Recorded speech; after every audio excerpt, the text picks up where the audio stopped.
சுவையான முள்ளங்கி சாம்பார் எப்படி செய்கிறது நம்ம இன்றைக்கி பார்க்கலாம். பவுலில் பருப்பு, ஒரு தக்காளி போட்டு நல்லா வேக வச்சு எடுத்துருங்க. எண்ணெய் ஊற்றிக்கோங்க.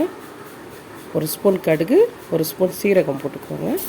சின்ன வெங்காயம், கருவேப்பிலை, இந்த ரெண்டையும் நல்லா வதக்கிக்கோங்க. வதங்கினது போதுங்க. இப்போ கட் பண்ணி வச்சுருக்கிற முள்ளங்கி இதில் சேர்த்துக்கோங்க. கூடவே 3 பச்சை மிளகாய் சேர்த்து நல்லா வதக்கிக்கோங்க.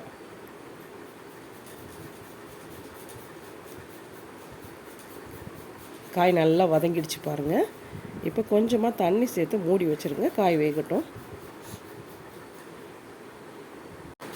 இப்போ வேக வச்ச பருப்பை நல்லா மசிச்சுக்கோங்க.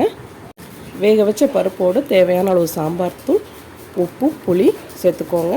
வேக வச்ச முள்ளங்கியை சேர்த்து நல்லா கொதிக்க விடுங்க. கொதிக்கும்போது கடைசியாக மல்லித்தலை போட்டு இறக்குங்க. நல்ல வாசனையான முள்ளங்கி சாம்பார் ரெடி ஆகிடுச்சு. வேணான்னு சொன்னவங்க கூட விரும்பி சாப்பிடுவாங்க. கண்டிப்பாக ட்ரை பண்ணிப்பாங்க.